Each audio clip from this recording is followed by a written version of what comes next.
So, one, I just want to say welcome. We are about to start.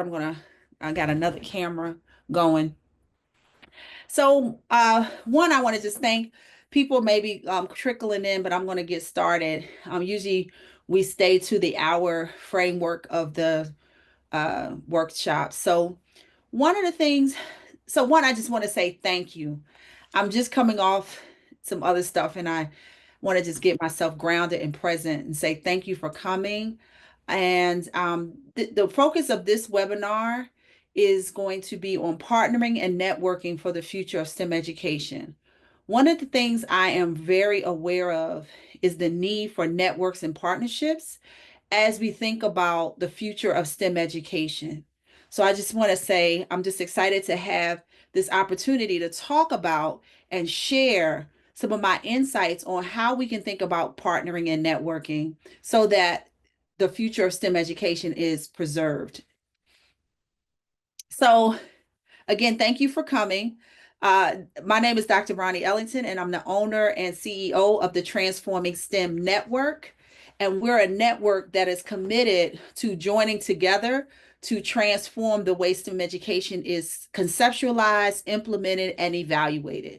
I believe that in order for us to meet the goals and the outcomes of STEM education in this century and not do the same thing and get the same results, we don't need to change what we do. We need to transform how we think about what we do. So the Transforming STEM Network was birthed out of this idea that transformation is needed, meaning we have to go to another stratosphere and another way of thinking and being about STEM in order for us to reach our equity goals, in order for us to encourage more students to want to participate in STEM education at the highest level, to ensure that innovation stays within all people's reach. And so I created this network because I knew when I first started it that I would need a network of people and a network of expertise in order for us to really shift not only how we do STEM, but who we are as STEM educators, as STEM professionals, and as STEM innovators. So thank you. That's what this is really about.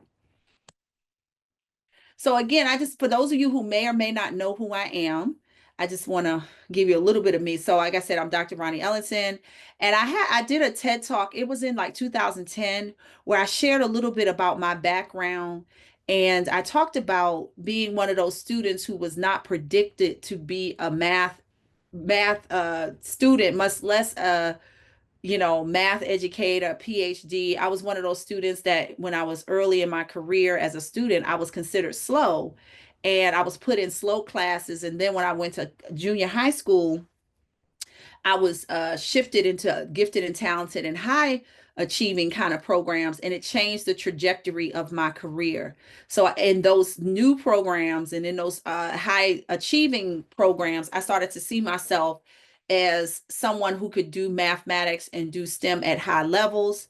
That's me with my PhD role from University of Maryland. I went to Morgan State for my undergraduate in mathematics. I have a master's degree in mathematics and a PhD in math education from University of Maryland College Park.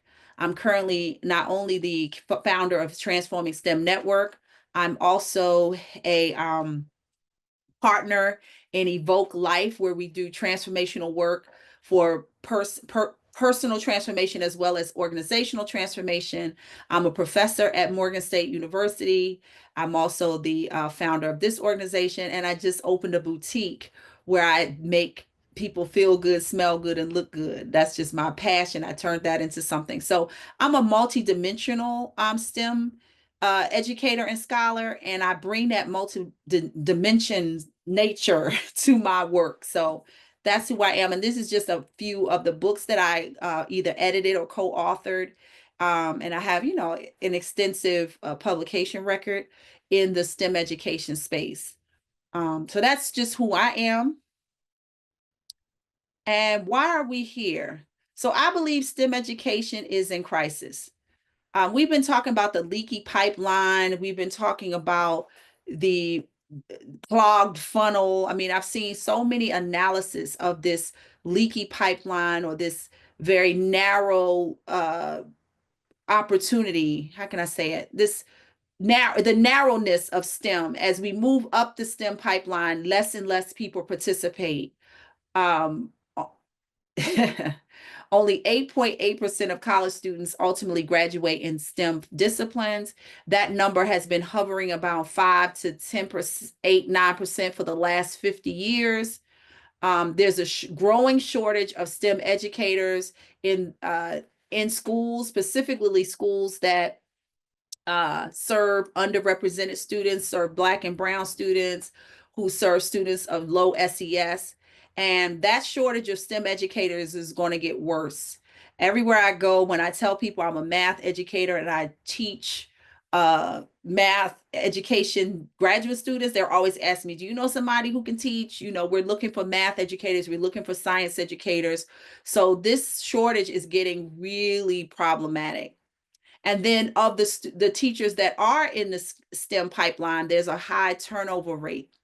So people are not staying in STEM education for their careers. They may stop through or come through and then leave. So we are in crisis, and we have to really, really think about how we collectively are going to address this crisis. All right. So here's my thought on why this is happening. So I remember when I was a student, people would say only the talented went into to STEM. Or, you know, when I would share with people I was a math major, they would look at me like I was strange, like, oh, you're a math major, you must be really smart. And I think that narrative of only the best and the smartest go in STEM is not true. I think anyone can be trained to do STEM. And I think that narrative of only the special people go in STEM is actually causing a lot of students not to pursue degrees. And then of those who are in the field, they don't feel secure. And that's even happening now, specifically, you know, with the how can I frame it, with the challenges that are happening in government spaces and research spaces.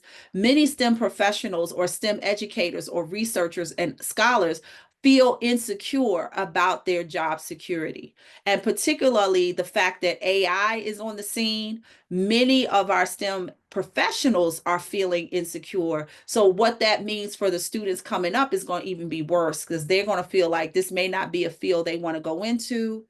um and a lot of these AI programs are replacing people like computer programs, grammars, project managers in STEM. A lot of people are using AI where they used to use human beings. And this is an opportunity for us to really think about how we want to frame STEM education for the coming generation. We can't just use the job motif. Oh, you get a job. That's the only reason. There are many other reasons to pursue STEM. So we really have to think about, in this space of AI, where people are feeling insecure about their jobs, when research funding is being cut in not only private spaces, but also public spaces. What then becomes the narrative that will support people staying in STEM? That's what we really have to think about. What is it that's going to have new talent, young people really see STEM and STEM education as a viable option? All right. So those are some of the things we're noticing. Like I said, the decrease in the numbers of STEM professionals and STEM educators. We're noticing AI as a problem, as an issue for some people who are feeling a lot of job insecurity. I'm curious to know, what are some of the things you're noticing as it relates to STEM education and STEM disciplines? So if you can come off mute, what are you noticing in your spaces about some trends that you think are impacting STEM and STEM education?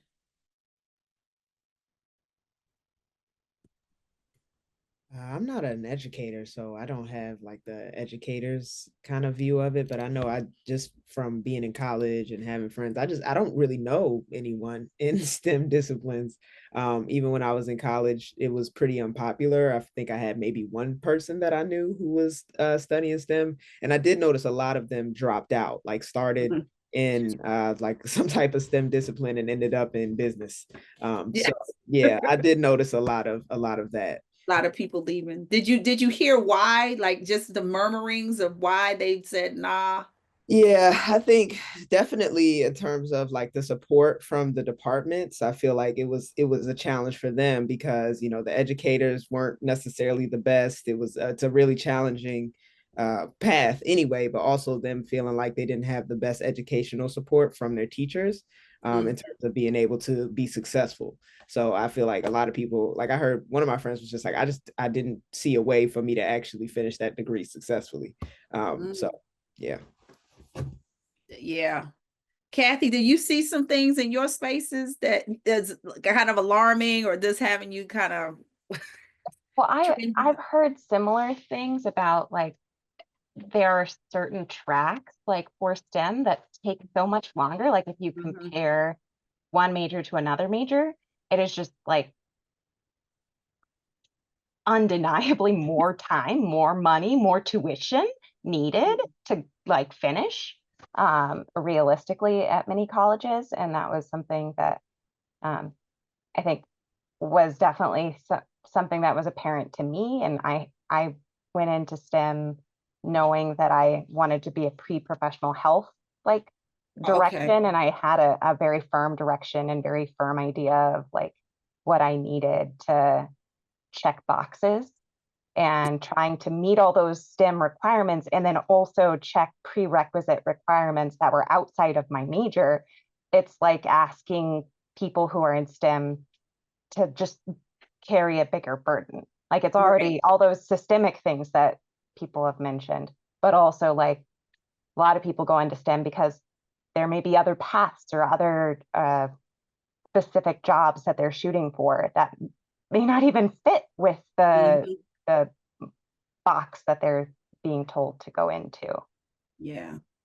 And this is going to become even problematic when you're asking more of STEM majors while the benefits are not as lucrative as they may have been in the past with the integration of AI, where a lot of things, especially programmers, and we're noticing at Morgan that computer science majors are not able to find positions, which was never the case, right? There was always go to engineering, go into computer science because you would be guaranteed not only a job, but a good job.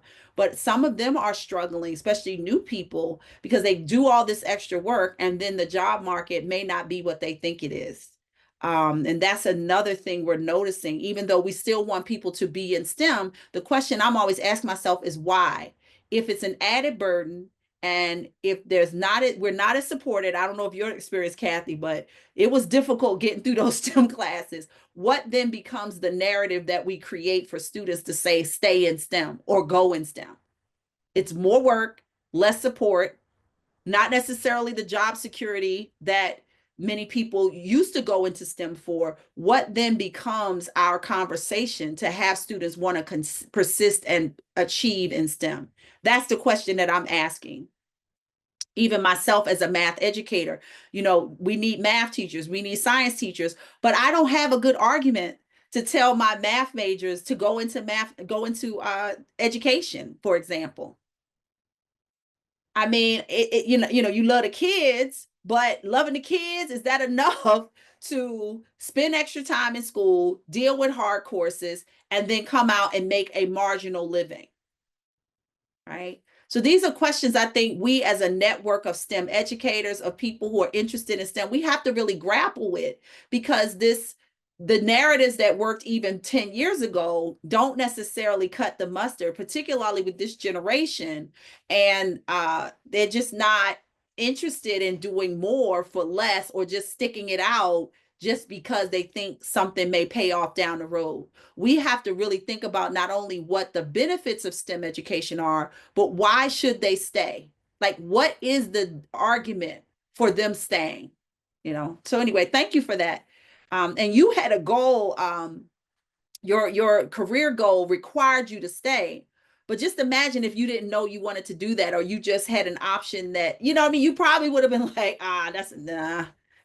100%. 100%. I think it was something I didn't know about my field until I took STEM classes. Like I literally in high school never heard about genetic counseling. It didn't exist in my world. until I went to community college. And Mm, I think that's one of the other big issues I see is that a lot of the like better paying jobs or better STEM options, better STEM careers, you don't hear about or find out until you're mhm, like 4 or 5 years into learning higher level STEM things. And mhm. that's not going to help people who are struggling to make it through Kim Exactly. 101, That's a good point. you We don't know? do a good PR job, PR campaign because we'll say things like being a doctor, being an engineer, but there's so many job opportunities for people who choose to persist. But if you don't know about them and you get to a point in your studies where it's hard, it may cause you to just leave and do something else because you don't even see what else is possible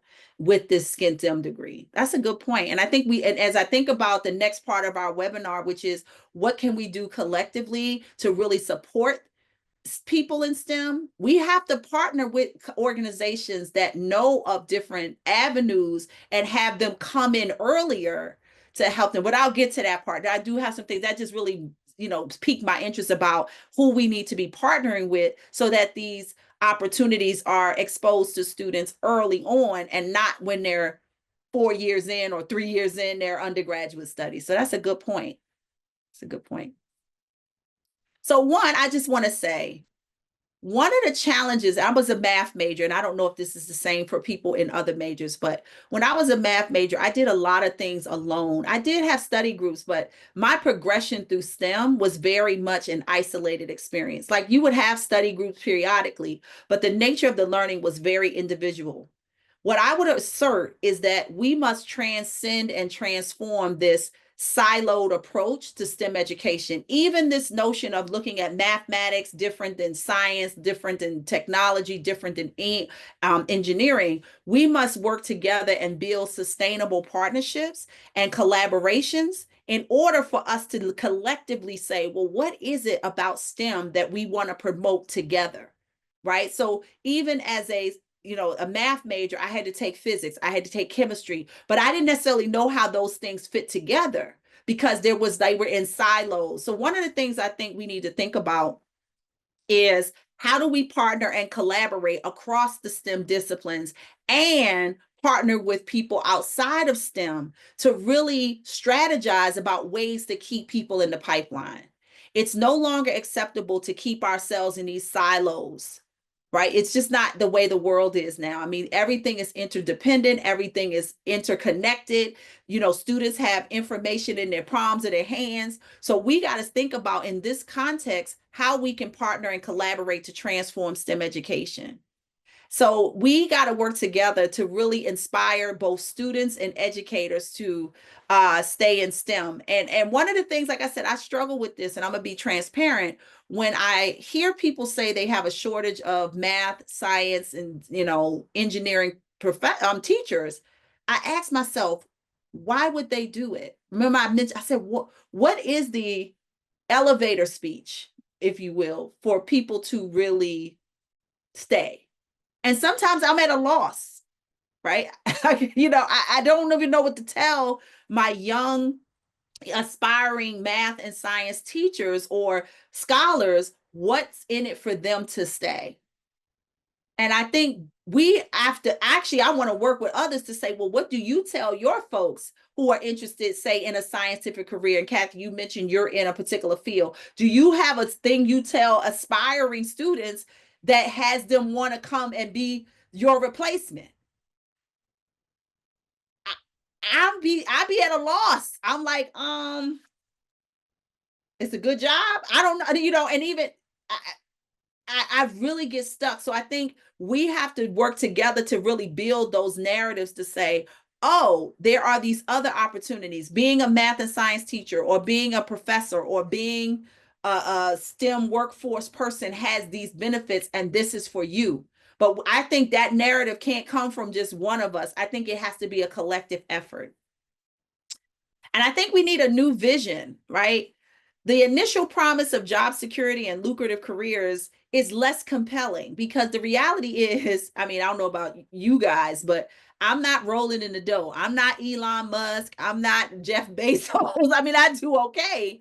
But many of the lucrative careers are being minimized because you got venture capitalists and all these other folks who are making more money. I know my little cousin is an influencer, and when he told me how much he made as an influencer, I was like, an influencer? You know what I mean? You don't need calculus 3 to be an influencer. You know what I mean? So this notion of job security and lucrative careers is not as compelling, specifically for Generation Z and Alpha. I think I hope I got it right, for Generation Z and Alpha, because they see people making money doing all kinds of things, and they don't have to spend 5 years in college. They don't have to take organic chemistry and abstract algebra and all these courses that's required that are heavy courses. So the question is, what is the draw? What can be the solution? And that's something I think we have to think about collectively. So now that begs the question, as I think about this partnering and collaborating to improve STEM outcomes and improve people coming into the pipeline. What is our collective vision for the future of STEM education? What do we see as a collective group of professionals and educators and practitioners in STEM that really can drive our work? What is that vision? So as I think about that for the Transforming STEM Network, one of the things that I see as a part of this vision is that everybody is a STEM learner.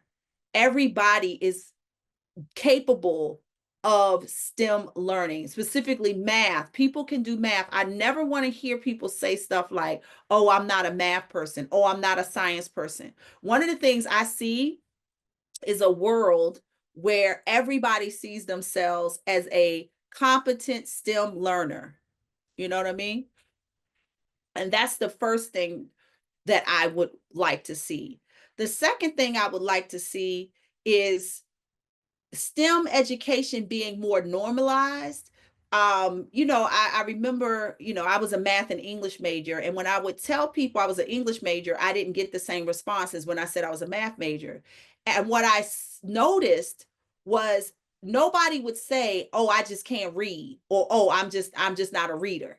But it was very, very common for me to hear people say, "Oh, I just don't do math. Oh, I that's not my thing." But nobody would say that about reading. So one of the things I see in our vision is to really create a narrative called there's no such thing as you're not able to do it. If you can be taught to read, if you can be taught to write, you can be taught how to think from a critical STEM lens and participate in STEM education. Another thing I see in this vision is we partner with the business schools, STEM departments, sociology, social work. We literally start thinking about STEM education from a transdisciplinary perspective and see how STEM informs social science, informs the hard sciences, informs all these other disciplines. I really do think it's going to require us to think more transdisciplinary, because I believe that in order to solve real problems, you really do need STEM educators and STEM folks in the room. Because remember, STEM is about understanding the natural world, the abstract world, making innovation and technologies to improve human kind, if you will. I look at STEM as an essential element in the improvement of the quality of life of people. So when we think about STEM education, we have to think about it more broadly than just, I'm going to be an engineer and do this, or I'm going to be a technician to do this. I'm thinking about my STEM education on how I can leverage my STEM education to improve the world, to improve all that we do. So I think STEM should be in this conversation around human evolution, around dismantling unjust systems. I think STEM data, mathematical data, scientific data is helpful in understanding ways that we can dismantle racism, sexism, all kinds of marginalizations of people. So I think that to me is the vision, that STEM is looked at more broadly as a human endeavor and not an endeavor for the special, or an endeavor for the people that's just gifted. That's part of my vision. And I don't know what anybody else sees if you want to share your vision, but these are just elements of the vision I see. Transdisciplinary, essential to the evolution of humanity. It is about dismantling inequities and using real data about the natural world and the scientific world and the mathematical world to understand problems in more complex ways. So that's the vision I see, that STEM be focused on, not just reading books or doing these things in isolation, but really leveraging our understanding of the natural world, of the scientific world, of the mathematical world, so that we can be at the table to really help humanity. That's what I see, because that's why I did STEM. I really saw that mathematics was a great tool in understanding the world around me. And when I could understand things mathematically, when I understood data in particular ways, when I could see patterns in particular ways, it helped me see the world a particular way, right? So it's not just about I wanted to go out here and do numbers all my life. It was about helping me ground myself in reality and being able to think and critically analyze. And I think STEM is an excellent place to teach people that. But I don't think that's the narrative that we promote. That's my thing. Did you want to share anything else? That was my vision. I know it was kind of long, but that's what I see as us really leveraging STEM to actually transform the world. That's what I think. But I mean, that may sound a little idealistic. Even as I say it out loud, I feel like, ooh, that's very idealistic. But I do think that's the case. Some of the most creative thinkers that I've ever met were in these STEM spaces. And I think that we can leverage that for other spaces. Yeah. Did anybody else want to share? I just wanted to thank you for that vision because I love the inclusivity and the transcendence of it. Mm, I think really where STEM can go and where we haven't exercised well is be a force for collaboration that's multidisciplinary, because we're mm-hmm. not going to advance science, we're not going to advance our understanding of the world, and we're not going to combat all these systemic barriers and attacks that are affecting public literacy, that are affecting public Mm-hmm. awareness, and so many different political pieces as well.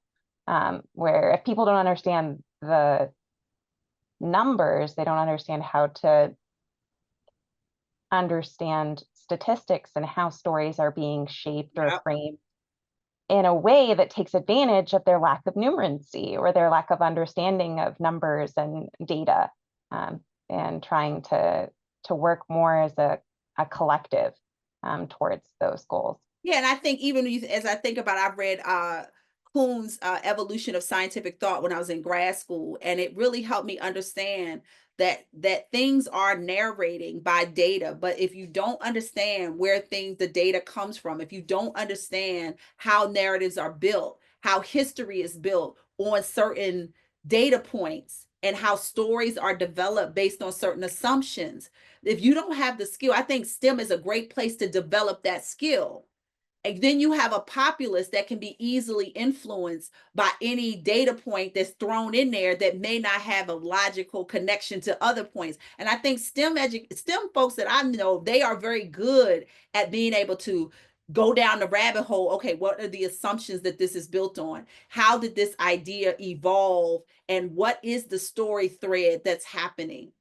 I tell people I was an English and math major, but I told a lot of stories in English and math. We just don't call them that in math. We call them facts. But it's really just a story. Math is built on certain assumptions. And if you take away those assumptions, you get a different universe mathematically. I don't think most people know that. They look at numbers as facts and the truth, and it's not.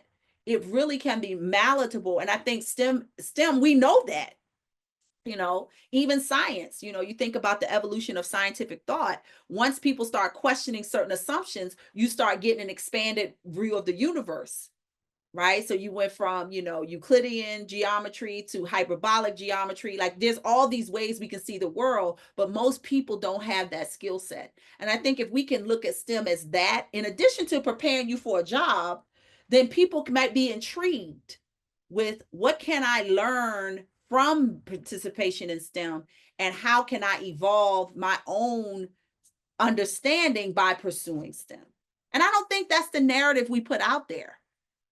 You know, we don't put that. We always talking about getting a job, which is fine. I love jobs, but I think there's so much more value to STEM education than simply employment, right? I really do. And so I think us really having that kind of a vision, reframing STEM education in these more broader ways around humanity, dismantling inequities, learning how to interrogate information, learning the skills of how the world works can help you actually make a difference in the world, which I believe all of us are here to do.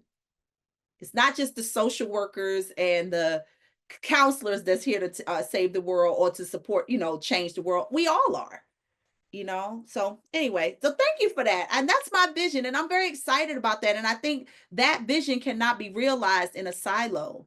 We really do have to think about it collectively, because we all have to kind of be on board in this visioning and then send out a message that's broader than we've been doing. I don't think we do a good PR job. I don't. I just don't think we're in touch with what motivates people to persist, and we base it on things that people don't care about. But if we can start to frame STEM education in these broader ways, we might actually get more people naturally interested in, for example, using their STEM knowledge to change the world. Who would have thought? And we know technology changes the world, right? We know this theoretically, but I don't think people connect the STEM learning to these innovations that we take advantage of. You know, like we can be an influencer, but we could also be a builder of new technologies, right? We can use the current technologies to influence, but we can also build new technologies with our STEM learning. So that was my thing. But hey, thank you for that discussion. So what does that look like? So one, we got to start with engaging in meaningful conversations around how to reframe the way we think about STEM and the messages we send about STEM and STEM education in the world. By coming together, we can co-create a future of STEM education that excites and inspires newcomers. Again, not just this narrative of it's hard, it's only for the special, it's only for the people who are math people or science people, but it really is for all of us. And we can create narratives that excites and inspires people to want to participate, to want to stay, to want to continue through the so-called struggles, because there's something that they not only learn, but something they become. And then also this notion of building a dynamic and inclusive community, and understanding that everybody can be full participants in STEM education. This is one to my heart when I really think about this notion of inclusivity. And I know DEI is getting a bad rap because we have a code word for being woke. I don't know what the story is, but I believe that when you have a dynamic and inclusive community, you actually can forward innovation and transformation much easier than if you're in a silo. So not only should we not be in disciplinary silos, we should not be in cultural silos or identity silos. So this notion of being inclusive and saying that STEM education and STEM is for all of us and everybody can bring something to the table and actually build the table together really, really excites me as I think about transforming STEM education. Something that's really deep to my heart. So we need to engage in conversations. We need to co-create this future vision and build the narrative to support it, and then create a community of people from all walks of life that are really in alignment with this vision so we can actually move the needle. One of the reasons I feel like we haven't moved the needle much in STEM education over the last 50 years is the same people keep saying the same thing without a new perspective. And so I believe that that's one of the ways we can really, really transform what we do to make it more attractive and exciting for everyone, not just the chosen few.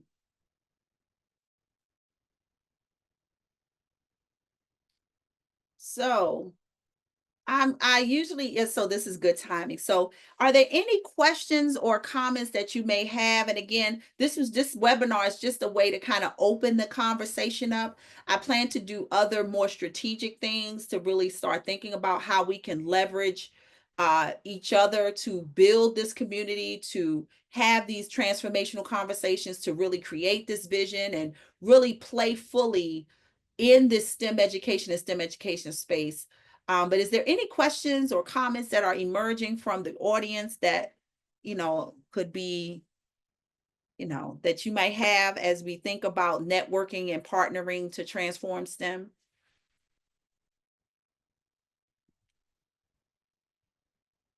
Okay, might not be. Yeah, okay. I have a question. So this is for anybody in the audience. What do you find is the most compelling reason for people to go into STEM careers? Like, as you think about your own, reflect on your own experience, what was the most compelling thing? I think, Kathy, you had mentioned you knew what you wanted to do. I forgot the name of what you do. It was kind of sophisticated. But what was the compelling narrative that had you say, you know what? I want to do this STEM related career. What was it? What was it about it that said, you know what? Despite what it takes, I want to be in it and I'm going to stay in it.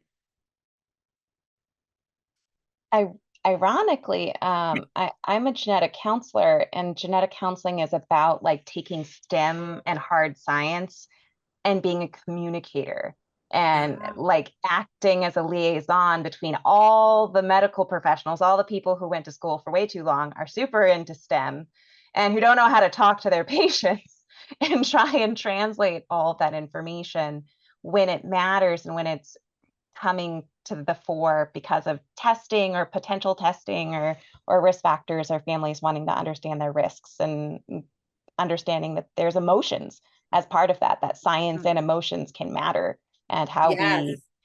feel change how we react and how we understand. And I think for me, what drew me to STEM was the idea that I could be curious and like a lifelong learner. But what kept me going towards my specific goal was that I could do that and be a whole person. Ah, And the I love that. social part of it too.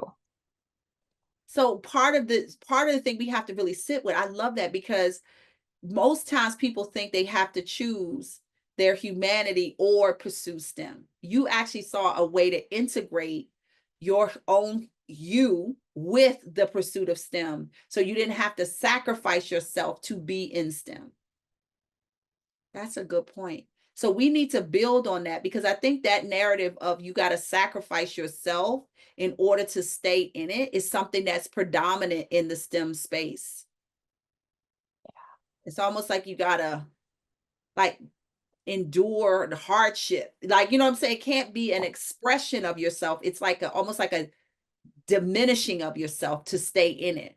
And the way you framed it was really nice because it really it reframes it in a way that's like, no, you can bring your full self to STEM and make a difference because you saw a gap between what the scientists were saying and the people. And so you use your knowledge to make that connection. That's powerful. What if we actually frame STEM education in that way that you can be a bridge? No I matter think we'd have a lot more people interested. Yeah. right, right. And at least it'll pique your interest like a bridge. I never thought of that. So then instead of it being this decisive thing or this like sacrificial thing, it can actually allow you to fully participate and to fill a niche. Because I do find that, STEM folks, there's a lot of niche positions in STEM. Like you would never think that you need STEM learning for those positions, but I think again we talked about this early in the work in the web workshop that telling people these nuanced places that they can participate is something we don't do well. Like you think of STEM, you think of like math teacher or engineer or computer scientist, but there's like hundreds of other things you can do. that really do require you to have some understanding of STEM. Like you couldn't do your job if you didn't have that bridge understanding of people and the scientific piece.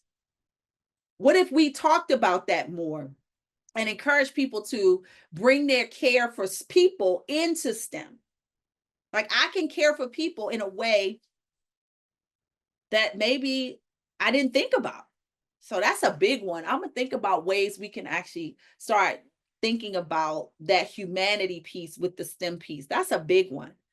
Because I really do think people think they have to give up their humanity in some ways to pursue STEM. You know what I mean? Like you become this like book robot or something. And that's not true. I like that. Oh, any other that's good. I'm just sitting with that. I'm just thinking about how to implement what can be a start, and even from the network, the company, how I can start being a catalyst for that reframing.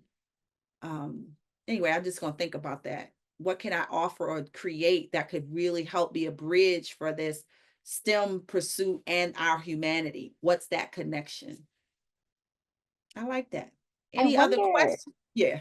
sorry, No. I just am wondering, I wonder how impactful it is for people to see examples and bridges like in real life in Mhm. their school and in their lessons and spheres, because I think a lot of times people only think of those really concrete, very STEM siloed careers because that's all they ever know. Like if you don't Mhm. know an engineer personally, a person may not really have a good firm idea of what an engineer is or what a doctor is, or other really much more nuanced, much more holistic fields that are not being, they're only seeing people who went into teaching for the most part. Mhm, mhm, Uh, that's true. and it's a very different path, to be a teacher than to be any of those careers. Yeah, and I think that's a place where we have to partner. We have to take STEM education out of the book and into the world, right? Because those people exist in the world. So we have to think about not only, in K-12 education as well as higher education, how do we build those connections and those relationships such that when we want to bring in someone who's a real engineer, we know them, right? So I think that's the first step. How do we systemically create those networks and partnerships that we can then draw on to really bring in these real examples and have them be mentors or just guests in our spaces so that we can move the needle? Yeah. Yeah, that's a good one. Okay. Any questions as we end? I mean, we say an hour, but usually we go for about 45 minutes and we have Q&A. Any questions you may have, Kathy or Naja, or anybody want to ask as we kind of close out? So this has been a good conversation. And again, I do these webinars to just put certain ideas out there for us to consider. Then I, create, have a YouTube channel that I'm working on that then I put them out because I really do see this as a network. I mean, I'm the CEO, I'm the founder, but I know I can't transform STEM by myself. I know it. I knew it when I built this company 10 years ago, and I know it to now. That's why I called it the Transforming STEM Network, because I knew that Dr. Ronnie Ellington, with all the things I know and all the things I've written, am not going to be sufficient for transforming STEM education and really creating these outcomes we've been talking about for 50 years. We've been talking for 50 years about how we need more people in STEM, and we need more math folks, we need more science people, we need innovators, but we have not done much to move that needle. So I do believe that this silo nature of STEM has to be broken down. This elitist position that we've inherited for years has to be broken down, because I don't believe you got to be special to do math or special to do science. You just have to be interested. My research shows you got to be interested and be mentored and be supported. And that's, have good instructional models that really help you connect your life with the content, culture responsive teaching types of practices. There are ways we know what works. I just don't think we've actually systemically implemented the things we know that work. So it's not mystery, but it is going to take some collaboration. It's going to take some thought. It's going to take us being willing to go outside our classrooms and get in the community and network with people and change the narrative if we want to change STEM. So I am complete. I think that's it. I do have I can do clarity calls if there's system people who really want to think about how to create a new narrative and to support students in STEM. I do clarity calls where I cut through the bullshit. That's what I say. I cut through all of that and say, well, what is your vision? What do you want to play? And then help districts and schools strategize about what there is theirs to do. Because you can't do everything, but you can do a specific kind of reframing, remessaging, and then really transforming your practices. And so in these calls, I really work with I've worked with some school districts, some schools, colleges to really help them rethink their STEM education. I do that a lot in math because that's my primary area, but I've done interdisciplinary work. So I have some understanding of science. And when I don't, I bring in people that do. So I do clarity calls, and then I have offers to do that. I always do that at the end. I would encourage you to follow me on LinkedIn, Facebook, TikTok, Transforming STEM Network. I don't have a whole lot of followers because I've just started to doing this on a regular. But if you know anybody who is a commitment to STEM education or STEM careers and really want to be a part of this network, just have them follow me.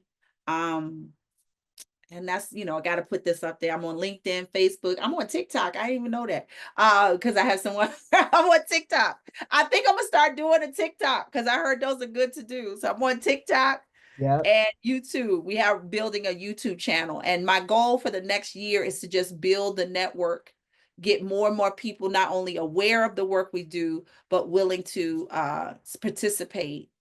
So that's it for me. Thank you so much for your time and your energy. Thank you for coming. We have a few more people register, but again, people watch the replay. Thank you for the time for those who are here in real time and those who may watch the replay. Thank you so much. And I want to say STEM matters because it really is the link between the past and the future, right? Literally, if you think about STEM as the pathway to innovation, we need everybody on that train. And so I'm just grateful to do my part.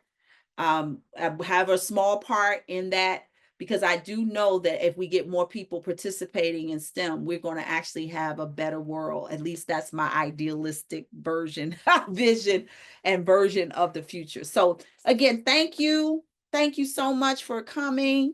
And I will be announcing what my April seminar will be about. I have no idea what it's going to be, but look out for the April seminar.